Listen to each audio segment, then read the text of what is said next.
Do you like monsters? Do you like Dungeons and Dragons? Do you like monsters and dungeons and dragons? Then do we have a show for you.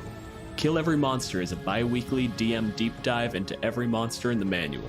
The first part is a discussion about creature mechanics and lore, and the second half is a one-shot AP where the guest takes on the role of the monster. Each episode of Kill Every Monster is a contained story, so you never have to worry about being caught up or listening out of order. Pick any monster you like and jump right in. For our Goblin episode, Michael Loving joined us and unleashed a dozen of his basketball-headed children upon a dwarven brewmaster. Our goal here is to steal some booze. Therefore, at this point, several kegs are just going to sprout legs and start running out of the room at maximum goblin speed, a whopping 30 feet. The second that Vivek saw that, he would immediately let go of Rumble and go to try to stop the barrels from leaving. Which means we're going into initiative. Aram, cut around this, because this is going to be a couple of minutes. To find out more about the show and where you can listen, head on over to killeverymonster.com. And we'll see you next time for Kill Every Monster.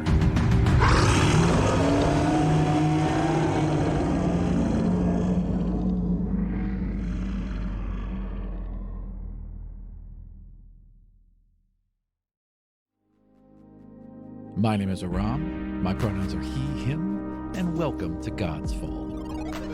My name is Joe, my pronouns are he, him, and I play Lord Haldir of Rylend, the newly arisen god of war.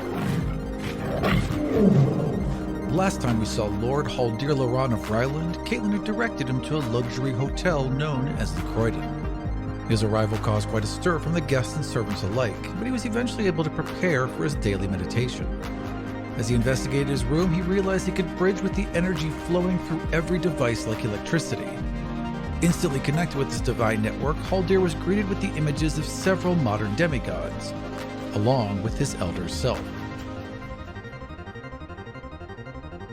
But you do have a change of clothes, like a nice kind of like modern suit, right? Yeah, like it's missing lapels, it's just kind of a cut down, right? It's, and it's got like a no collar kind of thing. This modern Kadar is very no frills in a lot of ways. Like the old architecture is very elaborate. The new architecture is very missionary and simple and clean lines, and the clothing reflects that. And obviously I have my coin pouch. You got tons of monies and gems and your lions. So we're in the hotel. I guess it's the next day. No. It's still evening. So it's like around 11 or midnight. It's late, but it's still the day. Do I need to sleep? No, you do your little 4-hour meditation. So you elves don't sleep, which is also really good when you're in a group, because you can always take watch, because you can just meditate and keep one eye open. That's fascinating. Okay. I'm in the hotel room. Do I know Big Daddy Haldir saw me? You saw each other. You saw him. He saw you. Do I know where he was? You'd have to reconnect to the network in order to determine where he was. So in that moment, I wasn't able to see where he was. You definitely got a feeling. It was a very large building. He was on the top floor of a large building in a huge office, and there was gigantic, 3-story glass windows behind him. So definitely towards the top, must have been on the top floor of a very large office building. And frankly, it can't be that hard to figure out in this world. Well, I guess the question was, because if I don't know where he is, hopefully he also does not know where I am. And so it was more towards, do I need to move hotels? Or well, I mean, it just depends. If you had known that building, you probably would recognize it. If he knows the Croydon, but it's how well does he know it? His building was very clear. Obviously, if you saw that with the 3-story windows somewhere, you might be able to pick it out. Yours, not so much. And it's also it's got a lot of rooms. I imagine they've had a bunch of Loran of Haldir cosplayers come through during this time, and so they're going to be like, "What room is Haldir in?" And they're going to be like, hey, "What the fuck are you in 20 of them about?" Yeah. Also, you're on the 4th floor, not the top floor, and there's no way Elder Haldir's ever been on the 4th floor of any hotel. Yeah. Right. Yeah. So, okay, I've decided I'm not all that worried about necessarily him coming in. Here's what I am worried about is a direct confrontation if I can, absorb like weapons with whatever various, ease that I have, and I found one weapon that's extremely powerful, like insane projectile, more dangerous than anything else that we've ever had before, or seen before, gun, I can pretty much, I can, surmise that I'm sure that there's other weapons like this that are also much more dangerous, because this one's just carried by a random street thug, right? Like, who knows what the military has in reserve? And then Big Daddy Haldir has had a chance to touch everything. The TV's been on the whole time, and let's say that it's showing like the equivalent of Law and Order in this world, right? Okay. And you see a guy step out of a car with some sort of long, like it's like a pistol, but it's wider and long, and he cocks it, and then just boom, and like blows half a door into it with one shot, just explodes it out with this shotgun, right? And you're like, whoa. So just watching television, there are other weapons.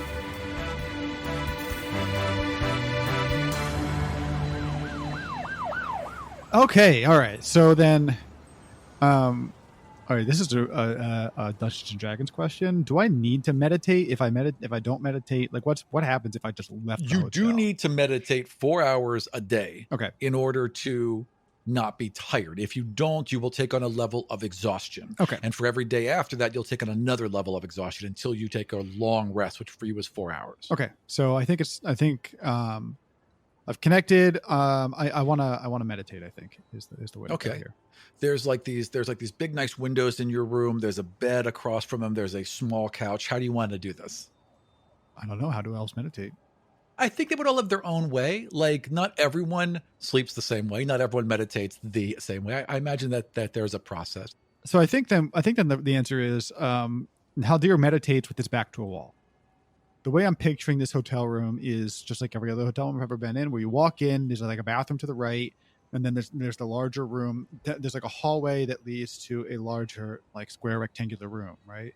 So, and then like if there's a chair in one of the corners, that I could keep my back to the corner, not watching the door necessarily, but being able to see somebody that if they were to come out of the hallway, that I would have a direct line of sight with them there, kind of around the corner.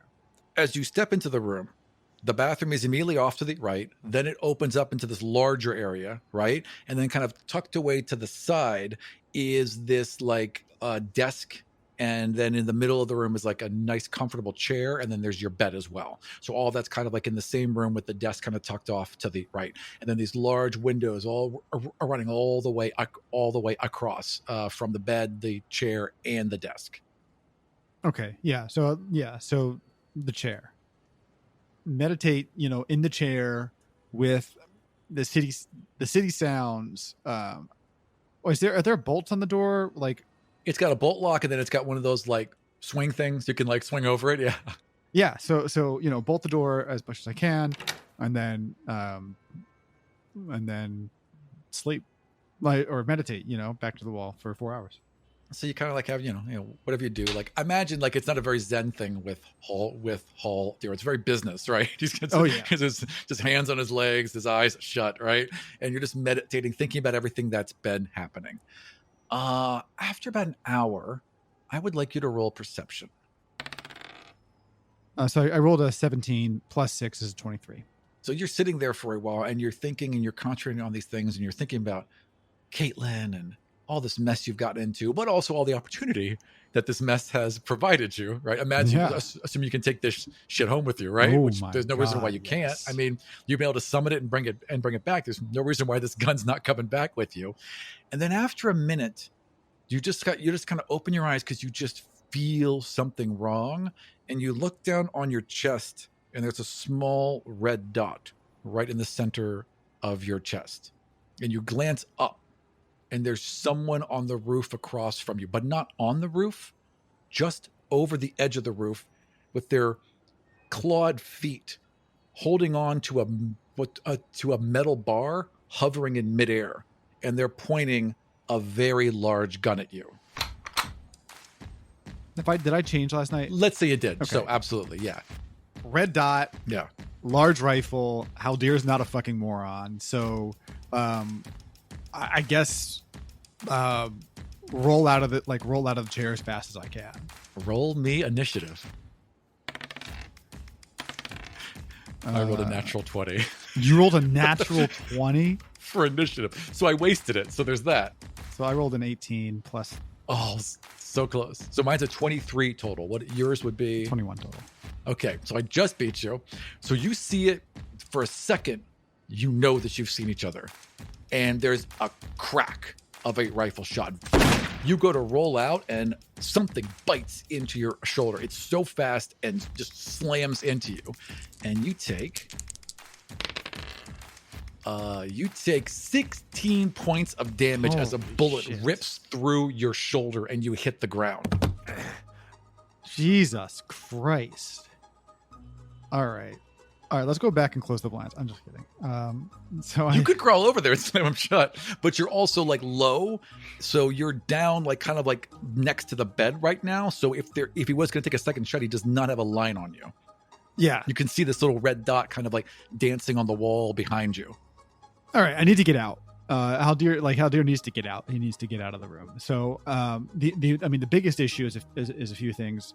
First of all, there's a sniper on the other roof that if I get out from outside of the bed, I think there's a good chance he fucking dies. So you need to be able to get out from the line of sight. Also be able to stand up and unlock the door. It'll take you, so with your movement, right? The door's only 10 feet away, right? So if you stand up, move, get to the door, take your action to unlock and open the door, and then move out, you can do that all in one turn. So he will probably get one shot off on you, but you can make it. How insane do I want to get is the question. It's completely up to you, sir. Because you're right. I have summoned a ballista before. If I summon a ballista, am I like hidden behind it? Like, what are the odds I get shot immediately as soon as I do that? This room will need a lot of repair. I'm not worried about the repair. I'm worried about the building collapsing on me. I think you'll be okay.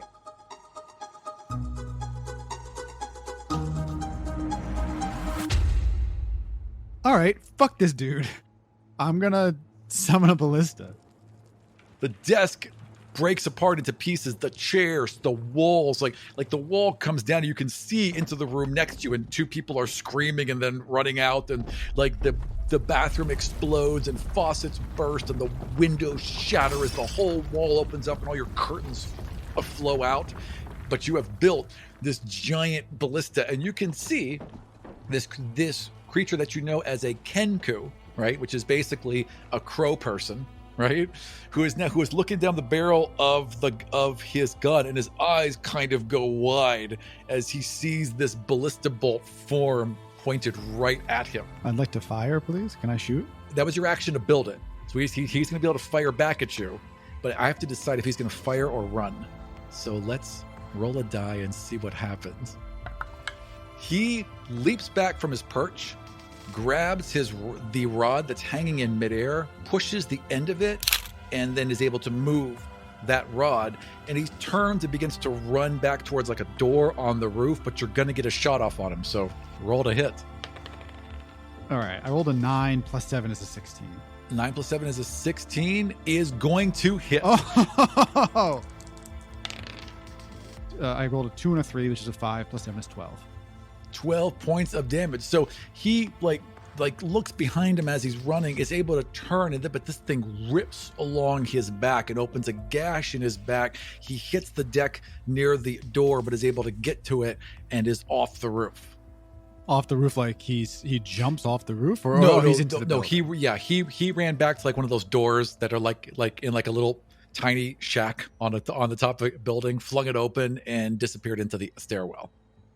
All right, motherfucker. So let's get him. Like, can I jump out the window? You're on the 4th floor. So how would you do that? Is a grappling hook a weapon? A grappling hook is not a weapon. I can't think of any weapons that will allow me to get down. So I guess I'm going to get off the ballista that I created out of the side of this building and run out, I want to bolt out the door, down the. Do I know how to work the elevator at this point? I saw somebody do it, so I could mean, work you the got up elevator. here by there's just a button, so you unlock your door, throw it open, and run out into the hallway to get to the elevator. Because as far as I'm aware, there are no stairs. Like, do stairs even exist? Who knows? So you run to the elevator, you hit the button, you see the floors go by. Elevator door opens, and you're facing two large men and a woman who all look up at you in shock and reach into their jackets. And I need you to roll initiative. This time I rolled a 7, so you're probably going to beat me. an 11 Oh, just barely. or 14 total. So they are definitely pulling guns out of their coats. There aren't like streams of people like running out of their rooms at this point? There Like, are people like throwing open their doors and like panicking, but most of them like saw you run out with blood gushing out of you and a gun in your hand, basically. You know what I mean? And I have like, been "Ah!" shot. Yeah, and they kind of ran back in. Yeah, I have been shot. How many men do you say that are in front of me? 2 men and a woman, so 3 people in front of you in like sports coats. So they all have weapons. Roll me a perception. 17. On the lapel of all of their sports coats, they have like a raven's feather. So these are not. I was thinking initially these are hotel people. Everyone down in the hotel was in these bright red blazers because the hotel theme is kind of like this garish black and red thing, but these guys are different. So I have the initiative. I can summon and shoot at the same time, right? It's a bonus action to toss your lions. Yeah, fuck these guys. You attack me while I sleep. Like, I don't appreciate you. Lions, like Yanya and oh no. Lona. Was it Lona? I think that's right. Lona and Yanya. Yeah. When I summon them, it's like almost a growl in itself. Like at this point, I'm fucking pissed. I'm just shot. I got shot in the arm. I'm assuming did it go straight through the shot? Oh yeah, absolutely. Okay. And do I take damage from like bleed over time? No, in this game there really aren't mechanics for that. You should, but we're just gonna assume no. Didn't hit any arteries. It was a clean shot. You're good. It's not fun. Right. Lions come out. Yanya, Lona. These 3 people are still in the elevator. Are you just gonna hurl these 2 statues into the elevator? So, yes, lions are going to be thrown into the elevator. The 2 that aren't in the middle, like the 2 outside ones, which I think were the guys. There's just like a line on each of them, and then there's the person on the left. I want to summon the 2 pistols that I like, one in each hand, and like shoot them point blank in the head. Okay, so you summon these 2 lions, and like Lona and Yanya leap out. Like they're used to being summoned and acting. Like they are ready to go, and you could feel them kind of rumbling in your pocket. And as soon as you pulled them out, you heard them growl. Like they're pissed. They know you've been hurt. You hurl them out. They shoot to the other side. They become lions in midair. And they just land claws first on both of the guys and slam them against the back wall. And there's just the woman like looking to either side, stunned, and then looking back at you. If I'm close enough, like point blank range, what I want to do is I want to leave one. I'm going to draw my weapons and point them like for an intimidation attempt on the woman in the middle. Roll me an intimidation with advantage. I think you've earned that. Oh, wait, I can click it twice. Roll with advantage. Here we go. 18. These lions just fly past her, land on the guys. There's blood everywhere already as they just rip their throats out. They're dead before they even hit the ground. And she's got her hand in her vest, and she's looking to left and right, and their eyes go wide as she's looking at you, and you've already got 2 pistols pointed right at her, maybe from 5 feet away. And she just freezes. I'm going to step into the elevator with her in there. I'm assuming the guys are going to die. They're being munched, so as you walk in, there's like growling and munching and just blood spilling all over the floor.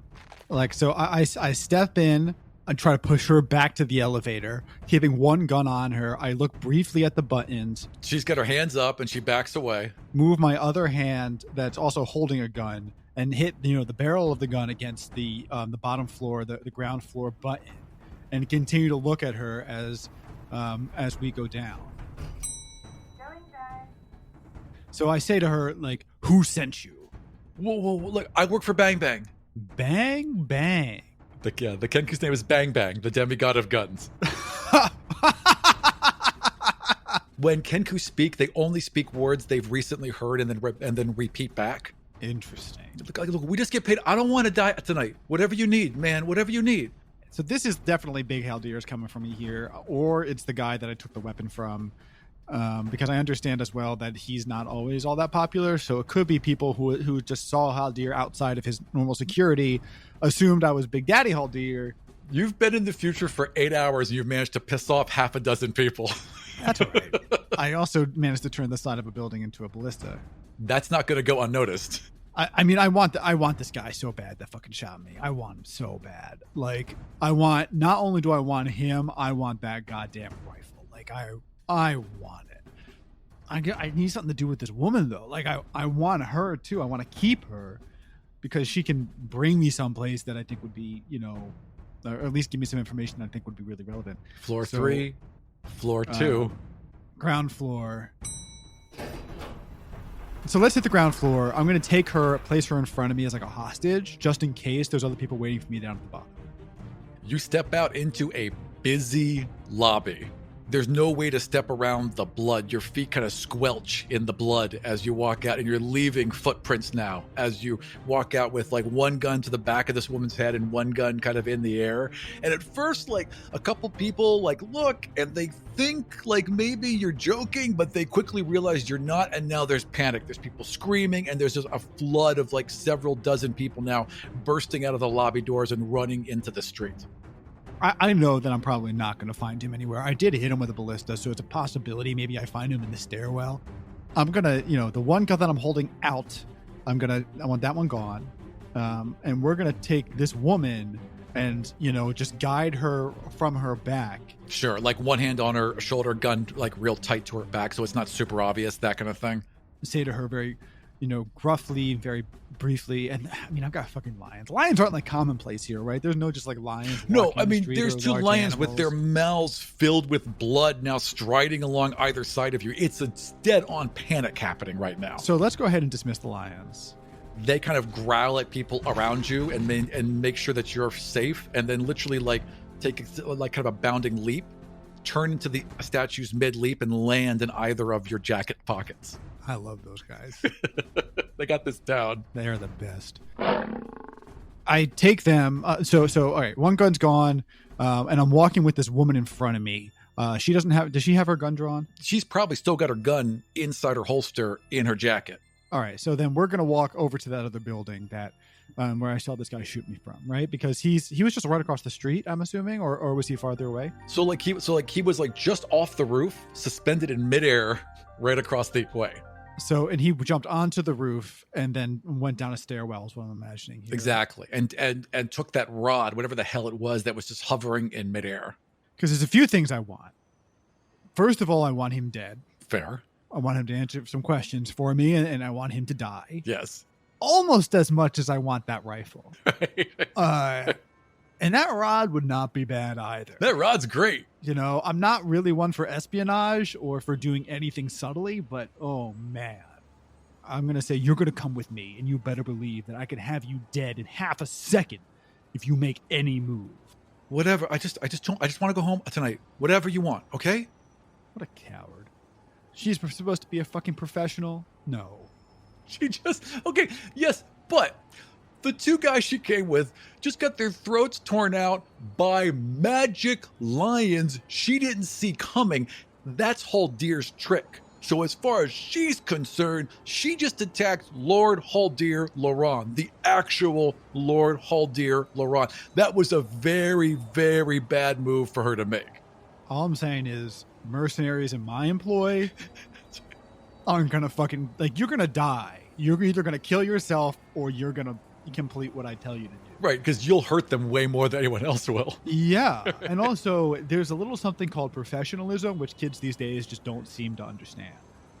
I want to try and get caught up in everyone's running, so I want to try and get caught up in the crowd. I'm going to dismiss the gun that I have at her back. She saw me summon the weapons, so I'm assuming she knows I can summon them again. And I'm going to kind of grab her like by the scruff of her coat, whatever kind of, if she has any excess fabric, and just kind of push her along with me as we start jogging out with the crowd to the best that I can, as much as people aren't following me. She moves with you. No one seems to be following you. The ones who did see you are running from you. In the chaos, I want to get out into the street and into the building where I saw the kenku shoot from. Where you saw bang bang. Okay, so you guys go out through these big, huge glass doors. Now, your room was facing the same way as the front of the building, so you're looking right into the place. I would like you to roll perception once you get through those glass doors. 17. So as you get through those glass doors and you quickly scan the street across from you, tucked behind a car is Bang Bang, and you see him see you, and he summons that larger hand cannon thing you saw earlier and starts to stand up. I need another initiative roll. Oh my god, I better win this one. Oh, natural 20. And I rolled a 1. Okay, so I rolled a natural 1. The tables have turned. The tables have massively turned. So I would say with your first attack, you have advantage.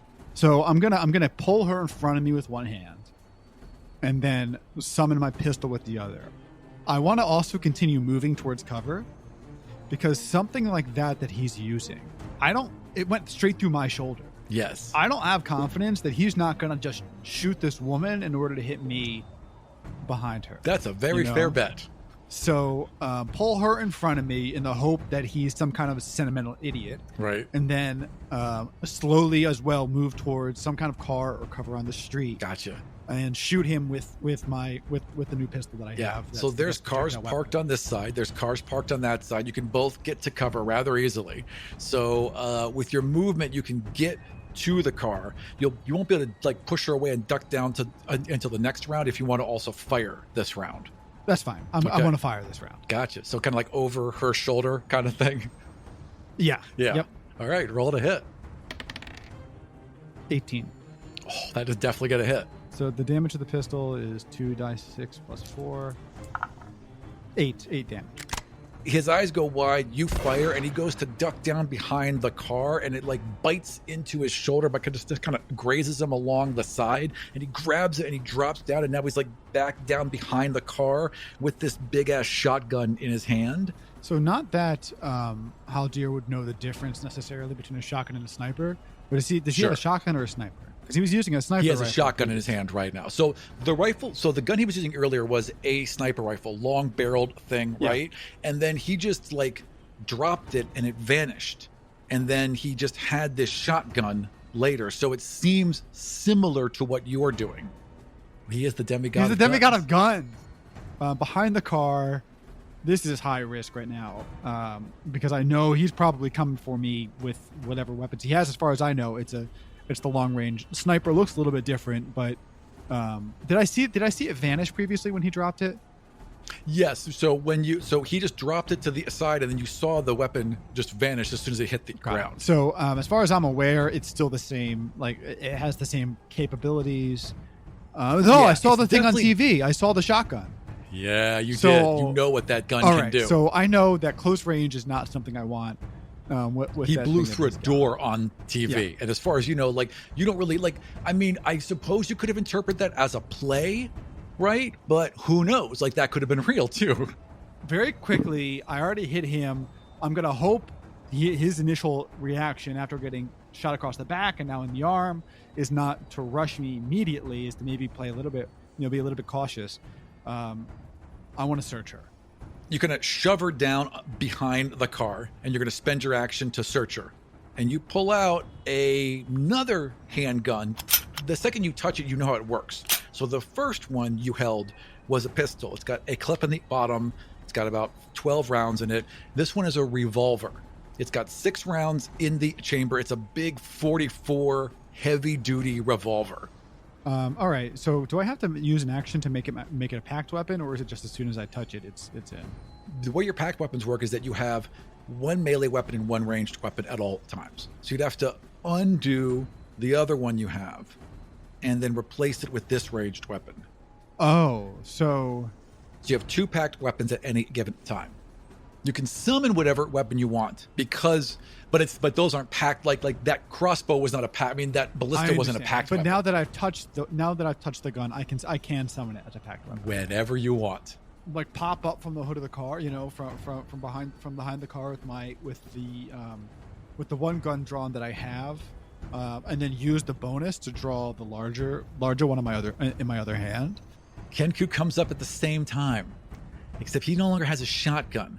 He swings around with some long-barreled gun with this huge round drum attached to the bottom of it. Say hello. I'm going to try and shoot from both guns. Do I need to roll for both? Yes, so you would roll separately for both, exactly, because you're dual wielding. I rolled a 17 for the pistol, and then a 21 for the revolver. Boom, boom, and both hit. Roll damage.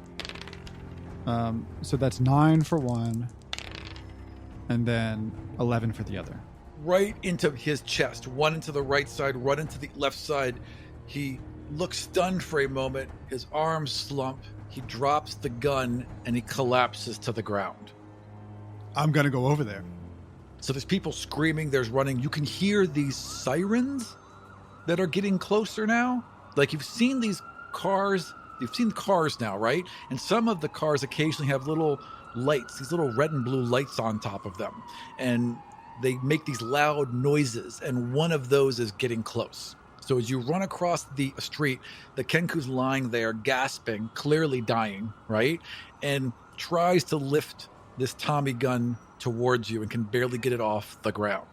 So I want to grab the Tommy gun and then push him back and grab, if he's trying to lift off the ground, grab whatever shoulder he's lifting him, shove him back down. Oh, he screams because you just but you basically just put a thumb in a bullet hole as soon as you push him down. And then I just say, who paid you? And he looks up at you and he looks confused and he's like, you paid who? So before he dies, I want to say, the first rifle, the rifle you shot me, summon it now. Kind of makes the shape of holding a gun with his hands, and the rifle appears in his hands. I want to, drop the Tommy gun and grab that. Drop that. Now you've got that too. You've imprinted the Tommy gun. Now you've imprinted the sniper rifle as well. And then, if we can keep going here, and I'll say, I don't even know how to describe it. You've seen the shotgun, right? But I don't know how to call it. Right, the second, the one with the wide barrel. Now, he summons a shotgun, and he's got that as well. So I'm touching that, okay, and then I'll just say more. I need to roll a death save for him. So hang on, 1 second. Let me roll his death save.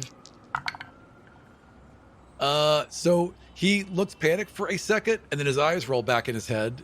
And he dies. God damn it. Can I heal people? Is that a thing I can do? Yeah, I don't believe you have any healing magic. I don't think you care. All right, so I can't heal him. He's dead. Fine. Do I know that he's a demigod? Is that something I can reasonably infer? Yes, there was definitely divine. I mean, once you got close to him, and definitely when you picked up the weapon, you knew this was a divine weapon. So do I get his powers now because I killed him? You would have if you killed him the right way. Yeah. And the right way to kill him was to kill him with his own gun. No! Oh. So close, though. It was this close. If you just grabbed one of his guns and blow it off his head, you would also be the demigod of guns. Jesus. All right, so I've got a Tommy gun, I've got a sniper, shotgun, pistol, and revolver right now. Now, they're not packed weapons because they haven't been made packed weapons. So you notice that they don't have the extra to hit. So your revolver's only a +3 to hit, as opposed to your automatic pistol, which is +7. But if I summon them, then they become packed weapons. You could only have 2 packed weapons at once. So you'd have to lose the pistol in order to fill the slot. You can summon them whenever you want. You can summon any weapon you've touched, but it doesn't get the full bonus unless it's a packed weapon. Okay, so that means so that limits. So then the switching during combat, that's what that limits.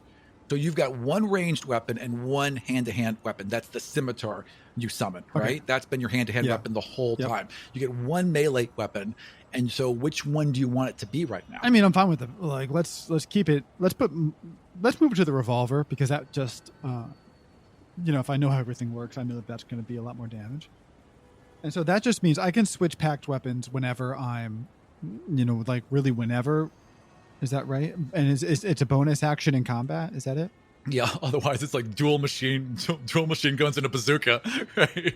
Oh, but you need to find the demigod of grenades. Yeah. Oh, right? So he's just the demigod of guns. Right, demigod of guns. He can't summon a bazooka. He can't summon a flamethrower. The others. right.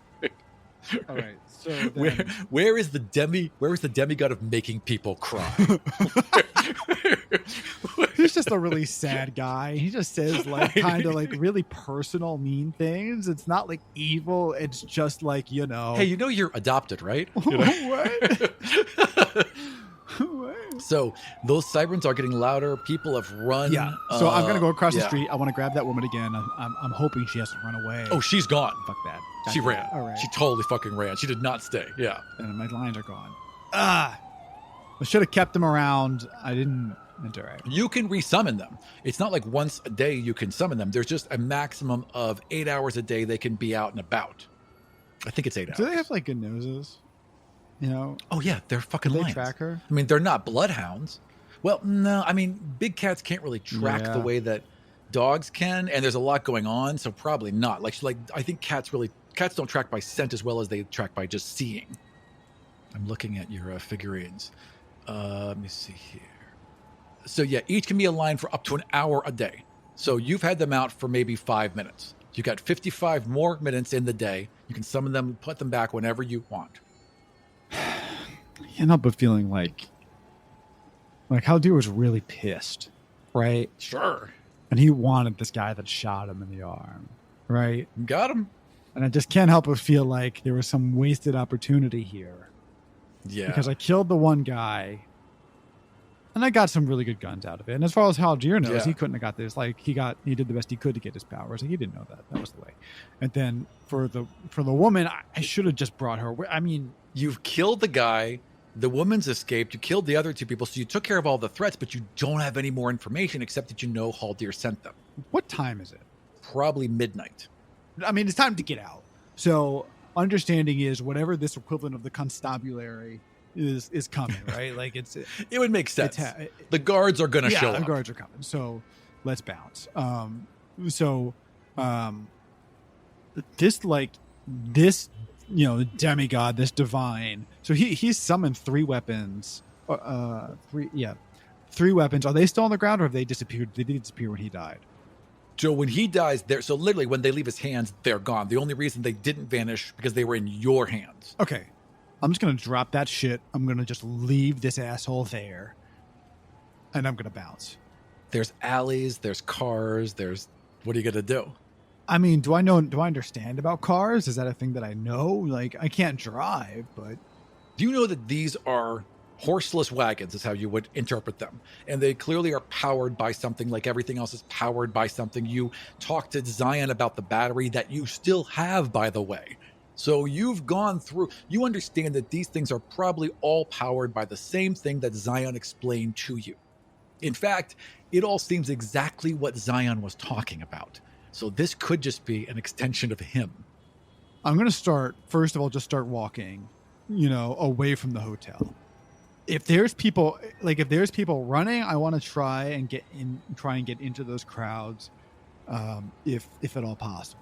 So this is what you see. You see people running along the street. You see cars pulling away. You see cars zipping past. You see some people getting into cars and those cars leaving. Like they'll wave a car down, jump into the back seat and go. And they all seem to have like these lights on top of them. And then you also see people running into alleys and also running into these staircases that just start in the street, like in the middle of the sidewalk, and just go down underground.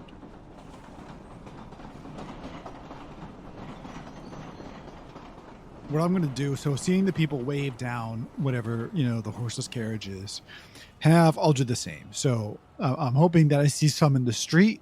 So I want to get to the edge of the block, so cars aren't driving down that same way that the vehicles with the flashing lights and the sirens are going to be. There's plenty of people on the street that you can just kind of walk along with or run along with. Absolutely. And so I'm going to wave my hands at any sort of a vehicle that I see that people have been getting into coming by. There are all these lights on top that say on duty.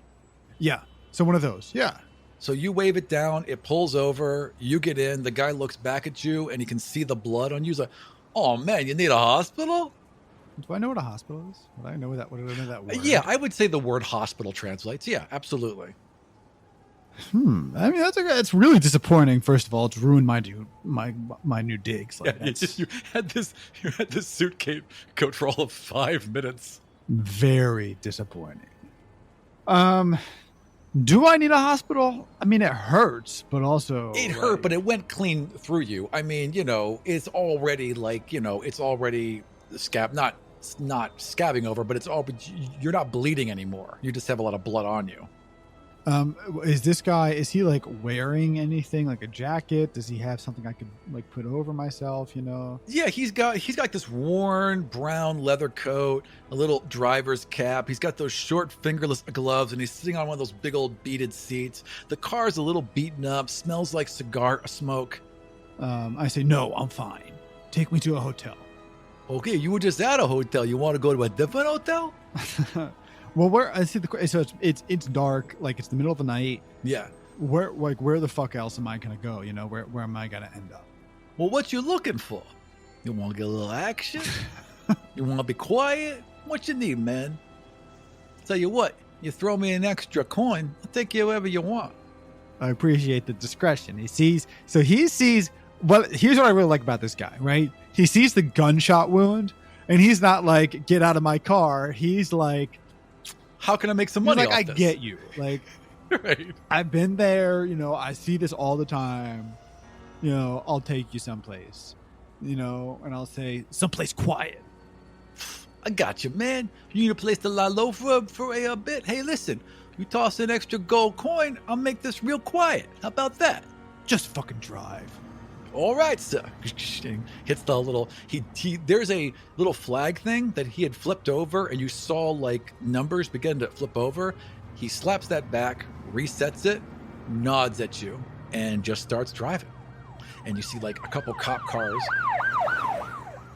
And then eventually everything just kind of calms down. It's a big fucking city. A disaster can happen 5 blocks away and you don't know anything about it, Yeah, someone could make a ballista out of the side of a building, and people just 5 blocks away, like, what the fuck happened? Exactly. You don't have time to worry about every little thing, The vehicle you're in is silent almost. Like, you can hear the tires on the road because you got the windows down. It's a nice night. You can hear the wind coming through, but there's no like knocking of a catalytic converter or anything like that. This would be the equivalent of an electric car. I mean, that's super cool. I mean, not that Haldir can appreciate that. As far as he knows, yeah, that's the way it should be. But like, well, it's quieter than anything you've ever been in, because it'd be a horse and galloping, that's and also true. Like, a wagon. Sure, they'd have like rudimentary shocks back then, but nothing like this. Like, this is surreal, smooth. Like, this is how royalty should travel. In the back of a yellow cab. This is the finest vehicle you've ever been in the back of a yellow cab. Exactly. This is luxury. All right, so I guess there's not much for me to do except wait until we arrive.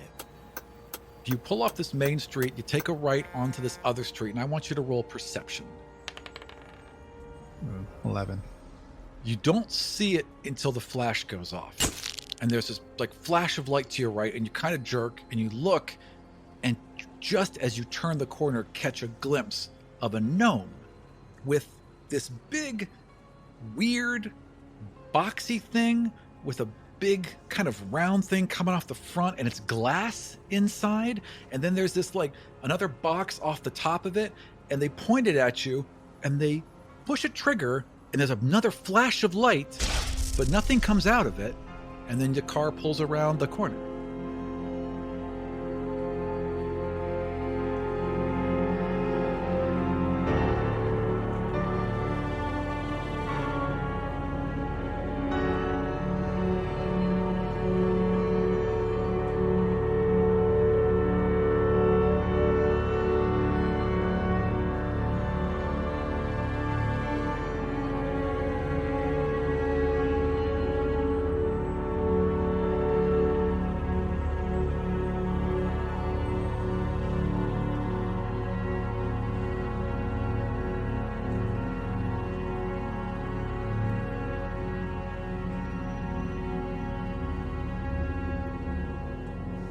Fucking paparazzi. Don't worry about them. They always take pictures of the rich guys downtown that look to get them later. Pictures. You didn't do anything illegal, did ya? What are pictures? Well, what are pictures? What are pictures? And he kind of like pulls down the front visor, and there's a little square that looks like what you would interpret as a drawing, but it's him exactly. There's like a license, there's some wording next to it, and there's this black and white photo that is the driver exactly. Pictures, man. You know, photography. Like, I don't really know how it works, but like light, right, goes into the little thing, and the light is like upside down for some reason. I don't understand that. And then it like imprints itself on film, right? It burns into it. You know, like if you leave a shirt out in the sun and it gets bleached because the sunlight bleaches it out, right? Sunlight can make images too. Makes an image in the camera. So it's this is something that Haldir's never even conceived, right? That's even instant that's paintings. even possible. Yeah. Like this is just Yeah. Of all the things, I guess he can understand projectile weapons, like guns, like Sure. he gets that. That's something that is fundamental to him, and he kind of understands the idea of explosions, and so the way a pistol works, the way a shotgun works, all this stuff, he kind of gets. You've seen a cannon, Yeah. like it was brand new technology, but and they really hadn't had it perfected, but you understand what a cannon and is. he knows like what the God Spark is, right, or whatever. I think it's called God Spark, right? So he understands all that. Because he's seen the canisters, he's seen the batteries, but this is truly something that's like futuristic to him. So I mean, like, very interesting. But as far as he is aware, this cabby looks like just like any other. Also, as far as he's aware, there's no way to transmit this stuff.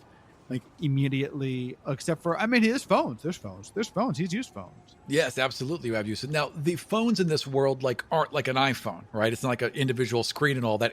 It's more rudimentary, like you would, with like the buttons and everything on it. It's like flip phone technology in this world, right? Yeah. Okay. So then he just says, Haldir just grunts. And the guy is like this big guy. He's like a half orc. He's got his two teeth jutting out. He's like basically taking up the whole front seat, kind of like pinned in over the wheel. That's a great image. Yeah. Especially when I take his jacket. That's going to be pretty cool on me. Actually, when I murder him. I'm not going to murder him. He's helping me out. This man is a professional. He has standards, unlike that fucking coward that I took and gave away everything that I respect wanted. this guy. I'm just going to buy his coat. I'm shot and bleeding. He didn't blink twice. He's like, yeah, I'll take you somewhere. Don't worry about it. He drives down a couple side streets, like gets off the main roads pretty quickly. Drives down a couple side streets, eventually pulls into this alley and like drives all the way back and around this parking garage and then down into the lower area. And he leans and he kind of like pulls over and he's got the engine idling. Well, not idling because it's not, you know what I mean? It's on, right? And he leans back across the seat and looks at you through that plexiglass panel. Okay, now look. There's a hotel over here. They don't ask questions. You're just paying cash, right? But if you ask them for little Marco, right? They can take care of that shoulder for you too. Just tell them Big T sent you. Big T. So I say, so what I do is I take out a gold coin, which even in my day was a lot. Like, I understand how much it costs for a driver, right? Like, at least in my day, I don't know how much would it cost for a driver? So like in a very nice carriage, a really nice carriage, you might give them a gold coin. But if they were like also helping you out, you might give them 2 gold coins. You might give them 3. So I pull out a gold coin. I want to see kind of the reaction. He sees the gold coin and he looks a little disappointed. Almost like, thought you were a player. What's going on? So then I pull out the gold coin and I give it, and I want to give that to him. Whatever, push it through the plexiglass or whatever. There's like a little slot actually where you can drop the coin and it just kind of rolls into the other side. And I say, that's for the ride. And then I pull out 2 more gold coins and I drop it in and I say, that's for the jacket and for your discretion. He looks at you. Looks at his coat. I really like this coat, but I'll make you a deal. You give me 2 more, and I bet you need one of these too. And he pulls out a second flip phone. A phone? You know what a phone is, right? Pretend that I don't. Okay, I like to play games. So here's how a phone works. You pick it up and you dial a number. Each phone's got its own number. You dial the number of the phone you want to call, and it connects you with that phone. You know, begrudgingly kind of like this guy. Like, how dare you, first of all, trying to negotiate with me. But also, like, all right, I can't, like, I kind of have a, you know, you're a half orc, so you're clearly less than me. And then I drop in 2 gold coins. Big booming laugh, right? And he's like, ugh, and he like gets out of the car. The whole car like shifts up 2 inches when he gets out of it, right? And he takes off his coat and he walks around and opens your door and does this big dramatic gesture out. After you, sir. So I get out of the car. Pulls off his coat. Now this coat is cartoonishly large on you. It is like wearing dad's coat, but it covers you. That's what I mean. I just don't want to show all the horrible bleeding. That's, you know, that I'm bleeding out. Easily covers everything. Stinks a bit. It's like reeks of cigars, right? And orc sweat. And then he hands you this phone and he flips it over. He's like, here's the numbers. When you punch in the number you want, you hit send. Okay? And you hit end to end the call. You talk for a couple hours, it's going to drain. You just leave it out and the energy will fill it back up. And by tomorrow, you'll be good to go. That's fucking cool. Wireless energy everywhere because that's how the divine weave works, you know. So I take the coat, I put it on, take the phone, put it in not the coat pocket, but one of my pockets. I'm assuming that I have pockets, and then without, like, I don't say anything to him, no thank you, no nothing, without even turning back, I walk over to the hotel. Oh, hey man, 1 sec. And he pulls out like this kind of beat up little paper card. And he hands it to you. You need anything, my number's right on there. And it's got like big T and then like this cartoon drawing of his face with these giant tusks in his hands, kind of like this. Hey! And then it's got a phone number on the bottom of it. Listen, a cabbie with a card. What a guy. I'm a professional. You've got to be a professional in the big city, man. Yeah, I mean, like I said, I can at least there are some people that still have any idea of what discretion and like professionalism. The people who need to hustle know the game. So I take the card, put it in the pocket, I look at them, and I just like the most subtle nod that I can give. Not we are equals nod, you know, just a yeah, yes. Exactly right. You take care, sir. Gets in his car, the whole car sinks 2 inches when he gets in it, and it drives away.